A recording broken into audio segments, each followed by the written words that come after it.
vous retrouver pour cette session d'information. Mesdames et messieurs, bonjour et bienvenue dans ce journal. Au sommaire, point de presse hier du ministre du Tourisme, de la Culture et des Arts sur la participation du Bénin à la 60e édition biennale de Venise. Occasion pour le Bénin d'être sur la scène culturelle internationale. Les acteurs de l'environnement se sont retrouvés autour d'un café pour échanger sur le thème gestion des aires protégées avec African Park. Les détails dans cette édition. Et puis, hors de nos frontières, des extrémistes islamophobes ont brûlé au moins 2 exemplaires du Coran cette semaine au Danemark. Les autorités islamiques condamnent la profanation.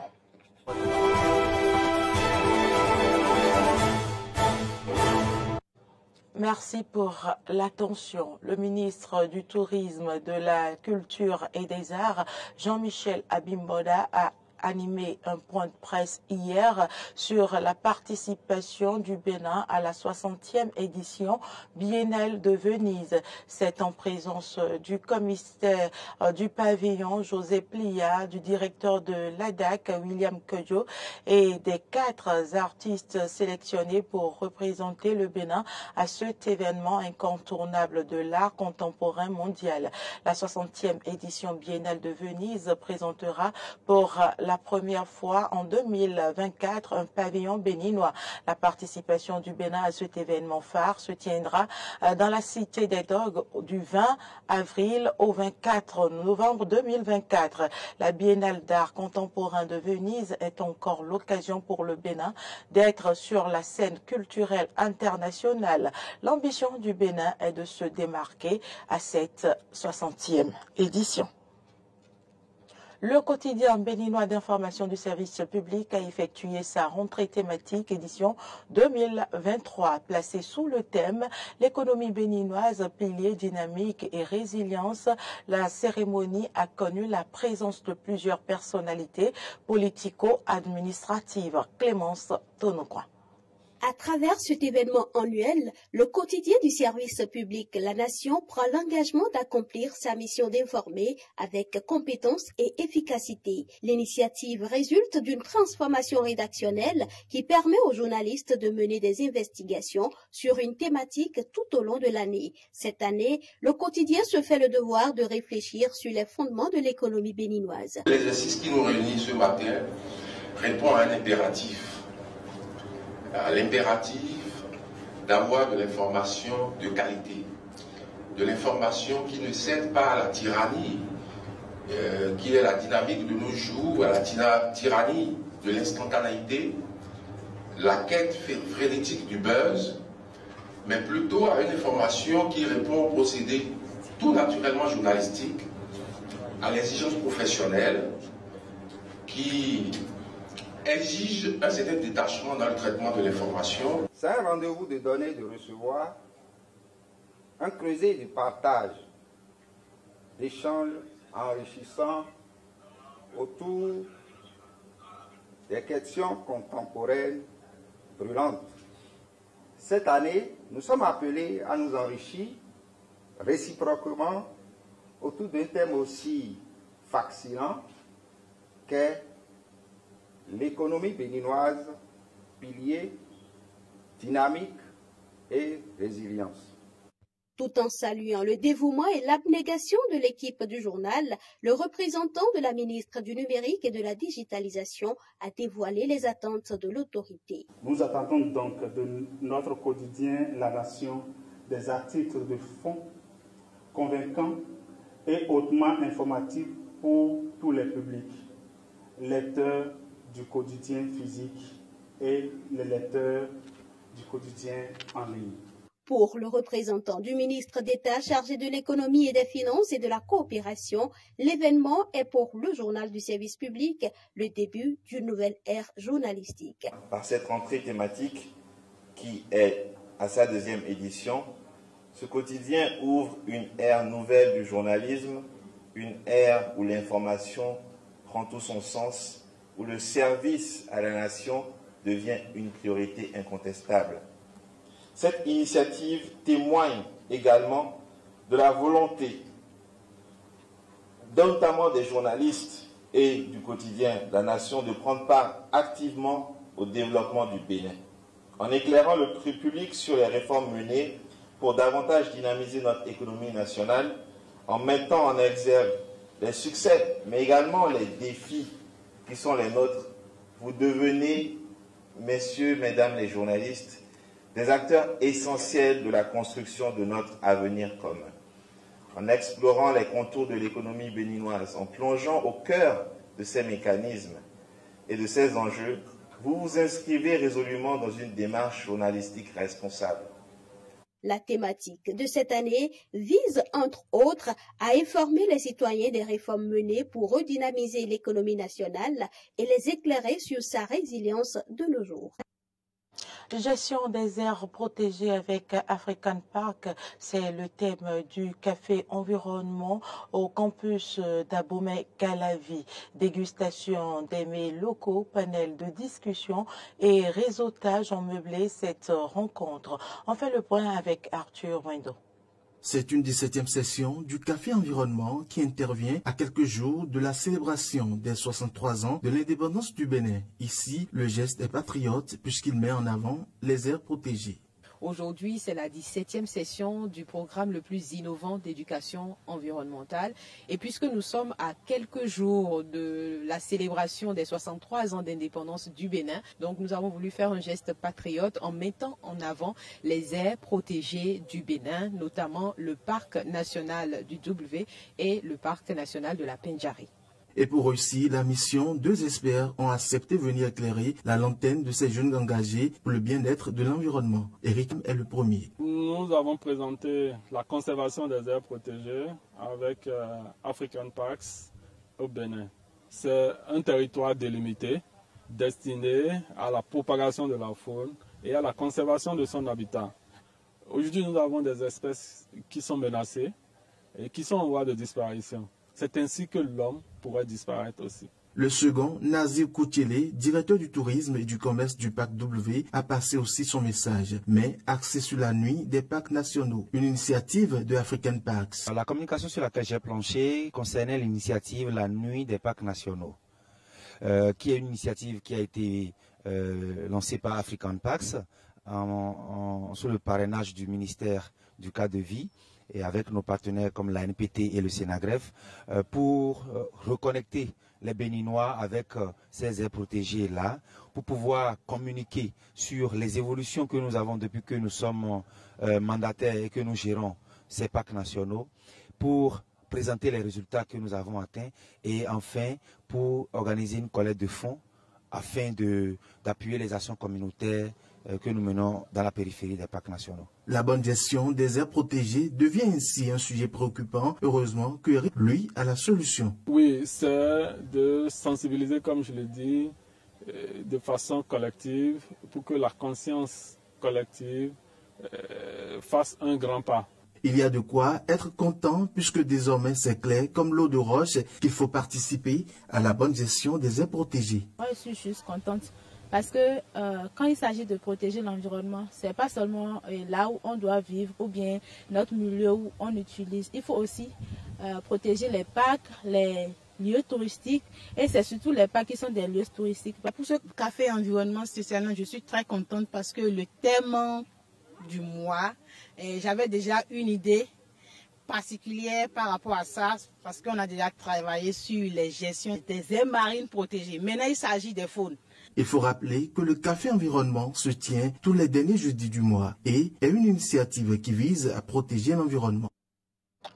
Le tatouage et le piercing sur la langue sont des pratiques en vogue aujourd'hui. Certains pratiquants ont essayé de justifier ce choix de vie dans cet élément de Géraude Adjomaï. Malgré la douleur et ce que l'on peut penser du tatouage et des piercings, pour plusieurs adeptes de ces pratiques, ce n'est qu'une question de mode, de se faire plaisir, d'en rajouter à leur beauté. Ça m'a plu et puis j'ai fait ça.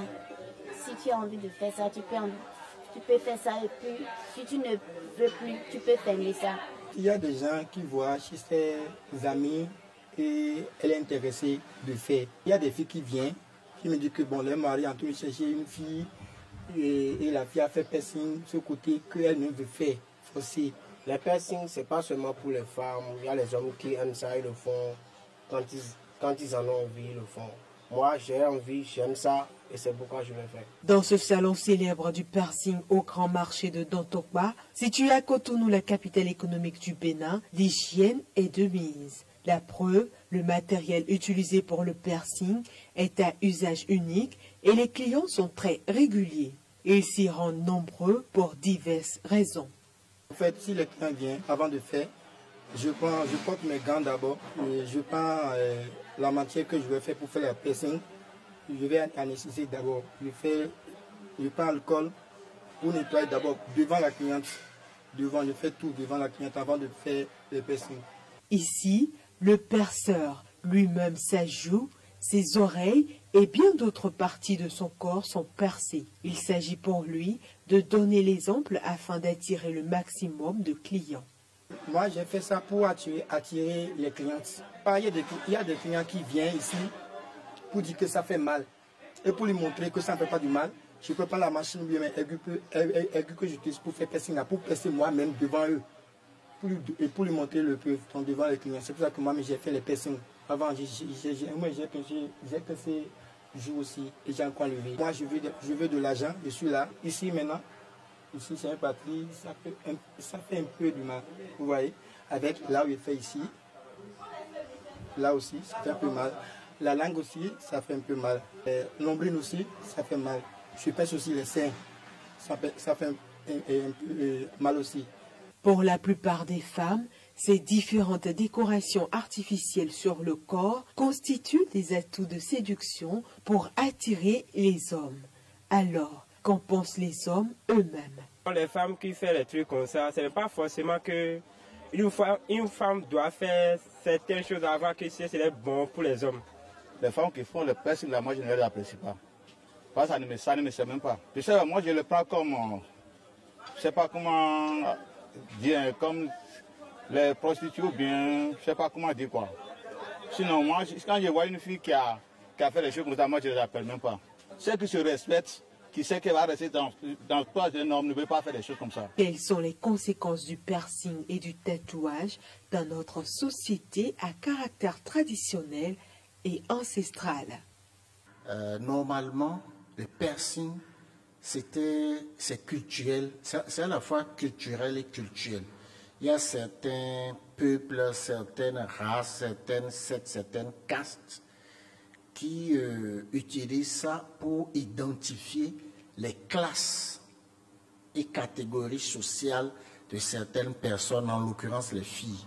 Par exemple, pour les piercings, la population du Nord, etc. etc.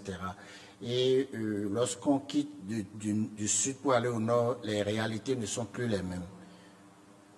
Mais lorsqu'on quitte cet aspect-là, cet aspect normal, naturel, culturel, ce n'est pas bon de faire du piercing pour le plaisir. Pourquoi? Parce que vous savez, le corps humain, l'être humain est fait d'âme, de corps et d'esprit. Et il y a certaines personnes qui ont le troisième œil. Lorsque toi, même pas un outil, tu te perfores le corps, pour des gens qui ont un certain pouvoir maléfique, c'est que tu t'es créé une ouverture. Se faire ou faire plaisir à son partenaire exige des risques que certains jeunes qui s'adonnent à ces pratiques de piercing ignorent.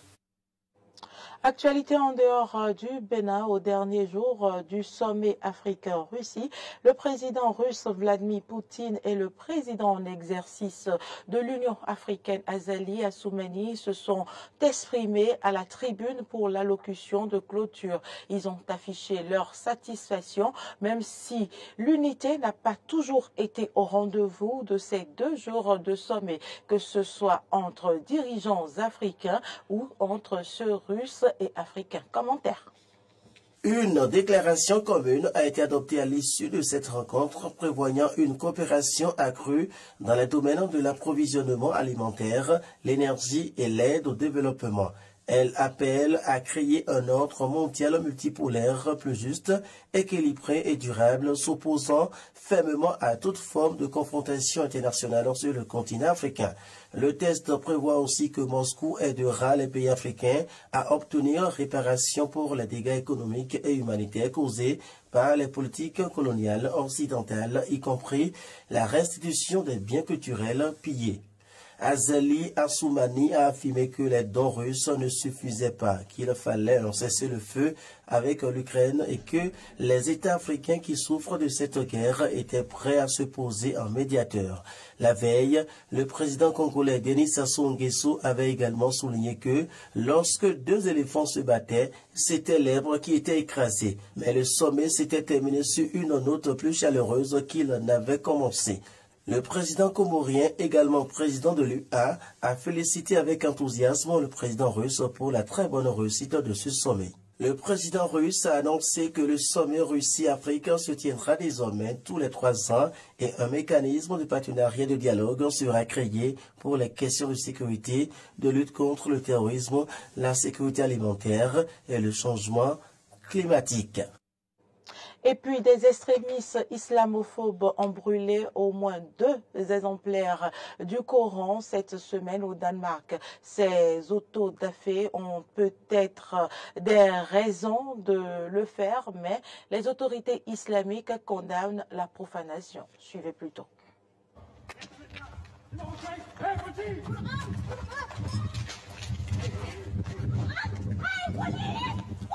Cette femme, qui a essayé d'empêcher des Danois de droite radicale de brûler un Coran, est attaquée elle-même par des policiers danois. Au lieu d'arrêter l'activiste qui entend profaner le livre sacré des musulmans, ils jettent la femme à terre, lui arrachent le Coran, en le déchirant et le remettent aux radicaux comme si de rien n'était pour qu'ils finissent l'autodafé. Alors qu'en une semaine, 3 exemplaires du Coran ont été brûlés à Copenhague, le ministre danois des Affaires étrangères Lars Løkke Rasmussen a condamné ces autodafés en les qualifiant d'actes stupides, mais en ajoutant que l'autodafé de livres religieux n'est pas un crime au Danemark. C'est un acte honteux d'insulter les religions des autres. Ceci s'applique à l'autodafé du Coran et d'autres symboles religieux. Cela n'a d'autre objectif que provoquer et engendrer la division. En réponse, une vague de manifestations a déferlé dans les pays musulmans à travers le monde. Ainsi au Yémen, des dizaines de milliers de manifestants sont descendus dans les rues. En brandissant des exemplaires du Coran, ils ont exigé des excuses auprès des musulmans de la part de Copenhague et de Stockholm et ont appelé au boycott des marchandises danoises et suédoises. La réponse sera ferme si Dieu le veut de notre part à nous, le peuple yéménite. Nous sommes situés dans une zone géographique importante et nous leur disons que la réponse viendra bientôt d'ici avec la fermeture du Bab el-Mandeb contre les produits danois et suédois et contre les produits venant de ceux qui sont hostiles à l'islam et aux musulmans. En Iran, des étudiants et des militants se sont rassemblés devant l'université de Téhéran pour condamner la profanation du Coran. Ils ont chanté des slogans en tenant des pancartes et des exemplaires du livre saint. Pour eux, les autorités danoises et suédoises utilisent la liberté d'expression comme prétexte pour justifier le sacrilège du Coran. Le Coran est un livre scientifique, culturel et humanitaire. Le Coran est un livre de l'égalité et de la liberté d'expression. Le Coran contient toutes ces valeurs, mais certains pays du monde trouvent assez d'arrogance pour commettre des actions pareilles. Le Coran est dans le cœur de notre peuple. Tous les Iraniens restent debout pour leurs idéaux. Ils défendront le Coran. Et tout cela nous amènera à une civilisation islamique moderne guidée par le Coran. La raison de ce rassemblement est d'objecter au blasphème commis contre le Coran sous le prétexte de la liberté d'expression. Nous sommes ici pour condamner l'insolence de certains pays. Ils se sont mis en ordre de marche contre les pays islamiques et se sont permis d'insulter les valeurs des musulmans dans le monde entier. J'attends des pays islamiques qu'ils s'unissent les uns aux autres et qu'ils ne restent pas silencieux face à cette offense. L'Iran est le chef de file de l'unification des États islamiques à propos de cela et la Suède et le Danemark devraient être sanctionnés pour avoir agi de la sorte. Les autorités des pays musulmans ont réagi à la profanation du Coran, alors que l'Irak a expulsé l'ambassadrice suédoise. L'Organisation de la coopération islamique, qui regroupe 57 pays, a suspendu le statut de l'envoyé spécial de Stockholm auprès de l'organisation. C'est tout pour cette édition. Merci pour l'attention. Les informations se poursuivent sur nos différentes plateformes. À très bientôt.